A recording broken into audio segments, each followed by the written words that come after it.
Hello and welcome to study IQ. इस video में हम टू नेशन थियरी के बारे में देखेंगे। पाकिस्तान का ओरिजिन कैसे हुआ, देश का पार्टीशन क्यों हुआ, उसके बारे में एक ब्रीफ आइडिया लेंगे। सबसे पहले आप ये देखिए, ये अनडिवाइडेड इंडिया है या फिर जिसे ब्रिटिश इंडिया कहा जाता है। ये हिंदुस्तान था जैसा अंग्रेज़ों के अंडर में। आप इसमें देख सकते हैं पूरा पाकिस्तान है, और पाकिस्तान से लेकर इंडिया और बर्मा, पूरा बर्मा यहाँ तक जैसे आप देख सकते हैं, ये सब एक ही कॉमन एंटिटी थी, एक ही कंट्री की तरह से रूल किया जाता था। लेकिन ये 1947 के बाद इंडियन सब कॉन्टिनेंट हो गया है। आप यहाँ देखेंगे कि ये वेस्ट पाकिस्तान है, पहले इसे वेस्ट पाकिस्तान कहा जाता था, ना कि जस्ट पाकिस्तान, और ये ईस्ट पाकिस्तान है जिसे आज हम बांग्लादेश के नाम से जानते हैं। तो ये दोनों हिस्से पाकिस्तान बन गए और ये इंडिया रह गया और बर्मा एक अलग कंट्री बन गया। तो ये कैसा हुआ, how did it come about to be? तो इसके बारे में थोड़ा सा बैकग्राउंड जानते हैं। सबसे पहले देखिए, साउथ एशिया के जो मुस्लिम कम्युनिटी थी या इस्लामिक कम्युनिटी है, उसमें एक थियरी बनाई गई since the beginning of 20th century, जब से मुस्लिम लीग आई, कि दीज इस्लाम एंड हिंदुज़म ये दो अलग धर्म ही नहीं है, ये टोटली दो अलग वे ऑफ लाइफ हैं, दो अलग कल्चर्स हैं, दो अलग सोशल ऑर्डर्स हैं। इनमें कोई सिमिलैरिटी नहीं है और ये पूरी तरह से अलग हैं। ऐसी एक थिंकिंग लोगों में डेवलप करी गई। और ये भी कि 1000 साल से आप एक साथ रह रहे हैं, ऑलमोस्ट 1000 साल हो चुके थे, लेकिन फिर भी कल्चर्स और ट्रेडिशन डिफरेंट थे। कल्चर्स और ट्रेडिशंस डेफिनेटली अलग थे, ये गलत नहीं था।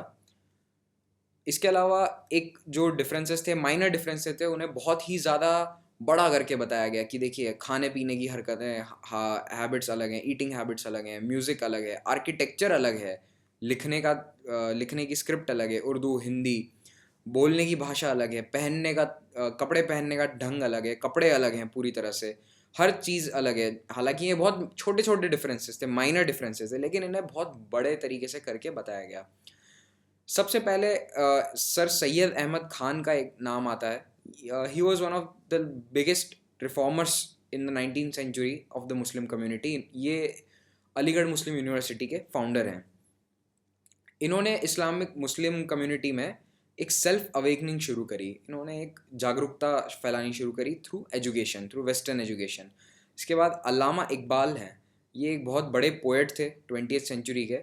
इन्होंने एक फ़िलोसॉफिकल एक्सप्लेनेशन दिया। आपकी जानकारी के लिए बता दूं कि सबसे पहले जो ये वर्ड है पाकिस्तान, फर्स्ट ऑफ ऑल अल्लामा इकबाल ने यूज़ किया था।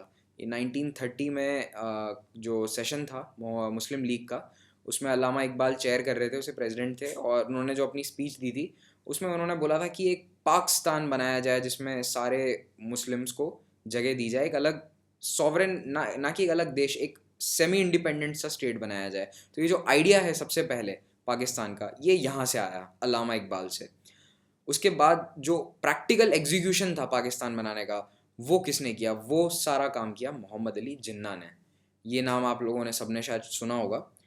तो Mohammad Ali Jinnah was also a leader of Muslim League, और जिन्होंने अपने पॉलिटिक्स जो है पूरी तरह से अपने कैरियर के एंड में पाकिस्तान और टू नेशन थियरी के अराउंड बेस कर दी, और finally he succeeded in getting his demand of Pakistan from the British rule and dividing the country.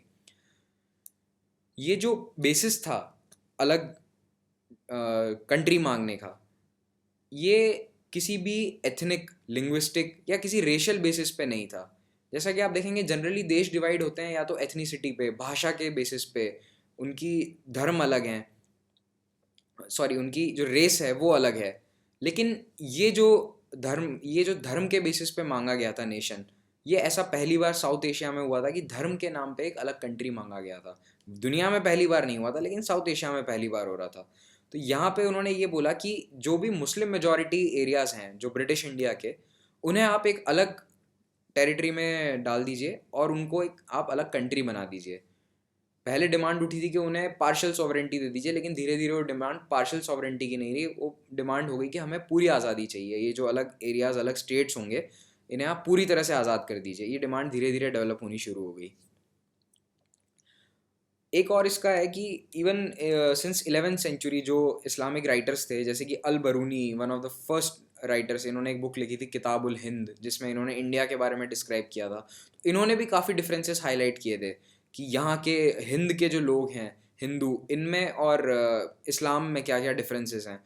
तो उन्हीं की जो राइटिंग्स थी उनके बेसिस पे मोहम्मद अली जिन्ना ने 1940 में एक बहुत ही फेमस स्पीच दी, और इसी स्पीच में इन्होंने पहली बार ताल ठोक कर पाकिस्तान की डिमांड इन्होंने ब्रिटिशर्स के सामने और पब्लिक के सामने रखी। इसके पहले डिमांड में इतना कोई दम नहीं था, बहुत छोटे छोटे लेवल पे मुस्लिम लीग के कुछ सेशंस में डिमांड आ रही थी, लेकिन ये जो स्पीच थी 1940 की जिन्ना की स्पीच थी, इसमें इन्होंने बहुत ही अच्छे से स्ट्रांगली अपना केस रखा और ये बताया कि हिंदू और मुस्लिम की पूरी फिलोसफीज़ अलग हैं, लिटरेचर अलग है, सोशल कस्टम्स अलग है। वही बातें जो पहले से थी, डिफरेंसेस जो थे उन्हें बढ़ा चढ़ाकर और पेश किया गया। कई तरह की बातें उस दिन मोहम्मद अली जिन्ना ने बोली और फाइनली एक रेजोल्यूशन पास किया गया जिसे कहा जाता है पाकिस्तान रेजोल्यूशन, जो मुस्लिम लीग के सेशन में पास किया गया था। और जिन्ना ने मेनली यही बोला था कि मुस्लिम मेजॉरिटी जो एरियाज़ हैं उन्हें आप एक सॉवरेन स्टेटस दे दीजिए। सॉवरेन मतलब एक तरह से आज़ादी दे दीजिए। इस साउथ एशिया को दो हिस्सों में जब तक आप नहीं बांटेंगे कम्युनल बेसिस पे, तब तक यहाँ पे शांति नहीं हो सकती, यहाँ पे लॉन्ग टाइम पीस नहीं हो सकती, ऐसा मोहम्मद अली जिन्ना ने बोला था। ये देखिए लाहौर रेजोल्यूशन इसे कहा जाता है। इन्होंने लाहौर रेजोल्यूशन पास किया, लाहौर में सेशन हो रहा था मुस्लिम लीग का, तो वहाँ पे इन्होंने ये सिचुएशन डिस्कस करी। ये डिस्कशन क्यों उठा, मेनली ये इसलिए किया कि उस वक्त सेकेंड वर्ल्ड वॉर शुरू हो चुका था और गवर्नमेंट ने ब्रिटिश गवर्नमेंट ने इंडिया को वर्ल्ड वॉर टू के अंदर एक पार्टिसिपेंट बना दिया था without asking any of the leaders. तो उस वक्त कांग्रेस भी अपना सेशन करके डिस्कस कर रही थी और मुस्लिम लीग भी कर रही थी, लेकिन मुस्लिम लीग जो है उन्होंने ये डिसाइड किया कि हम इसका अपोज नहीं करेंगे, हम ब्रिटिश सरकार के इस रूल का हम अपोज नहीं करेंगे। और एक और रीज़न था, इस सेशन में 1937 में मुस्लिम लीग की बहुत बुरी तरह से हार हुई थी। वो मुस्लिम मेजॉरिटी प्रोविंसेस में चुनाव हार गए थे कई जगह, तो इस बारे में भी मंथन चल रहा था। ये लाहौर रेजोल्यूशन इसी वक्त पास हुआ था। ये देखिए लाहौर रेजोल्यूशन का जो ये टेक्स्ट है, इधर the areas where the Muslims are numerically in a majority as in the north western and eastern zones should be grouped to constitute independent states in which the constituent unit shall be autonomous and sovereign। अगले ही दिन सब जगह news में, press में Pakistan resolution के बारे में खबर फैली और इसी के साथ साथ एक मोमेंटम बनना शुरू हुआ, इसी के साथ एक मूवमेंट बनना शुरू हुआ। जगह जगह पाकिस्तान के बारे में डिस्कशंस होने शुरू हुए। इसके पहले पब्लिक ओपिनियन में कहीं पाकिस्तान की डिमांड नहीं थी। 1940 तक ये बात आप लोगों को बहुत समझनी ज़रूरी है कि सन 1940 तक कहीं पे भी पब्लिकली एक जन आंदोलन नहीं था कि पाकिस्तान चाहिए। इस 1940 लाहौर रेजोल्यूशन के बाद ये डिमांड लार्ज स्केल पे शुरू हुई, जगह जगह इसके बारे में बात होनी शुरू हुई, ये आइडिया वाइड स्प्रेड हो गया।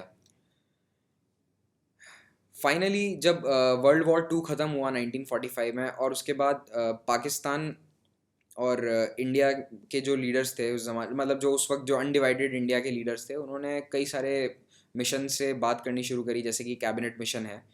तो उन्होंने ये प्लान एक निकालने की कोशिश करी कि किस तरह से इंडिया को आज़ाद किया जाए।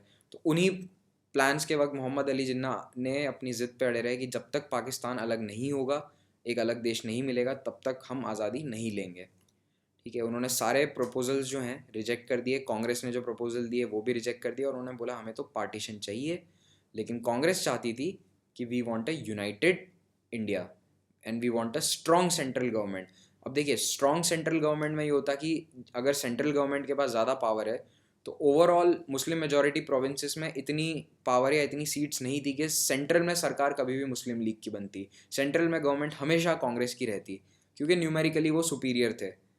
इसीलिए ये बात जब जिन्ना को रियलाइज़ हुई तो उन्होंने अपनी डिमांड को और स्ट्रॉन्ग कर दिया। उन्होंने बिल्कुल हार्ड कर दिया अपना स्टैंस कि अब तो मैं पीछे नहीं हटूंगा, मेरी डिमांड पूरी आप करिए ही करिए। अच्छा, क्विट इंडिया मूवमेंट जब ख़त्म हुआ उसके बाद कम्युनल राइट्स कुछ शुरू हो गए और कम्युनल राइट्स को ख़त्म करने के लिए जिन्ना और गांधी के बीच में नेगोशिएशन शुरू हुए। उसी वक्त साथ साथ में वाइसरॉय से भी नेगोशिएशंस हो रहे थे, जैसा कि मैंने आपको बताया कैबिनेट मिशन आने वाला था और कई तरह के वेवल प्लान थे। उन प्लान्स को सबको इन्होंने रिजेक्ट कर दिया। इन लोगों का कोई भी फाइनल डिसीजन नहीं आ पाया मुस्लिम लीग और कांग्रेस के नेगोशिएशंस का। जब वर्ल्ड वॉर टू ख़त्म होता है तो दोनों का एटीट्यूड बिल्कुल अलग था, कांग्रेस का और मुस्लिम लीग का। ठीक है, तो इसी इसी आप देखेंगे कि ये जो प्रॉब्लम्स आई इसके बीच में 1946 में चुनाव हुए। जो ये 1946 वाले चुनाव थे ये एक बहुत ही इम्पॉर्टेंट मोमेंट था पाकिस्तान की डिमांड में। क्यों? क्योंकि आपको 1937 में मैंने बताया था कि मुस्लिम लीग सारे चुनाव में बहुत बुरी तरह हारी थी, लेकिन यहाँ 1946 में मुस्लिम लीग ने लगभग 90% सीट्स जो हैं मुस्लिम मेजॉरिटी प्रोविंसेस में जीत ली थी। और ये बहुत बड़ा एक पलट गया था, यहाँ गेम पूरी तरह से पलट गया। आप अगर देखेंगे इतनी मेजॉरिटी के साथ जब जीते तो मुस्लिम लीग में कॉन्फिडेंस और ज़्यादा बढ़ गया, जिन्ना में कॉन्फिडेंस बढ़ गया कि this support for Muslim league is not just for Muslim league in this election. उन्होंने ये माना कि ये जनता का विश्वास है कि एक अलग देश बनना चाहिए, ये जनता हमें इस चीज़ के लिए सपोर्ट कर रही है। ठीक है, तो इसलिए मुस्लिम लीग ने अपना स्टांस और हार्ड कर लिया और पाकिस्तान की डिमांड और स्ट्रांग हो गई। और ब्रिटिश सरकार ने भी देखा कि जब मुस्लिम लीग इतनी सीट जीती है और कांग्रेस वहाँ पे नहीं जीत पाई है, तब फाइनली उनकी डिमांड स्ट्रांग होते होते उन्होंने मान ली। अच्छा, लेकिन ये डिमांड मानने से पहले एक दो और इवेंट्स हुए थे, उनमें से एक इंपॉर्टेंट है, ये क्वेश्चन इस पर पूछा जा सकता है, डायरेक्ट एक्शन डे। इसकी डेट बहुत इंपॉर्टेंट है, 16 अगस्त 1946। जिन्ना ने उस दिन बोला था कि आज डायरेक्ट एक्शन डे है, करो या मरो का दिन है। आज अगर आप सड़कों पर नहीं उतरे तो आपको पाकिस्तान नहीं मिलेगा, पाकिस्तान की डिमांड एक्सेप्ट नहीं होगी। लेकिन इस प्रोटेस्ट में कम्युनल राइट्स भड़क उठे और ये डायरेक्ट एक्शन डे के दिन जो राइट्स शुरू हुए थे अगस्त 1946 में, ये अगले एक साल तक चलते रहे, खास करके बंगाल और बिहार में बहुत ही लार्ज स्केल पर। और इस दंगों की आग को बुझाने के लिए इवन महात्मा गांधी बंगाल में जाके रहने लग गए थे, लेकिन वो भी पूरी तरह से इसे बुझा नहीं पाए। और ये दंगे हैं, ये भी एक बहुत बड़ा कारण था कि ब्रिटिश सरकार घबरा गई। ब्रिटिश सरकार ने जब ये देखा कि इस लार्ज स्केल पे अगर राइट्स हो रहे हैं तो उन्होंने डिसाइड किया कि may be we need to give Pakistan, we need to give Pakistan, इनकी डिमांड माननी पड़ेगी। तो फाइनली जब जुलाई 1947 में इंडिया इंडिपेंडेंस एक्ट पास हुआ तो उसमें दो डोमिनियन बनाए गए, dominion of India and dominion of Pakistan. जैसा कि आपको शायद पता होगा, 14 अगस्त को पाकिस्तान जो है उसको आज़ादी मिल गई और 15 अगस्त को इंडिया को। Thank you for watching this video. Please subscribe to this video for more videos like this on history as well as general awareness. Thank you.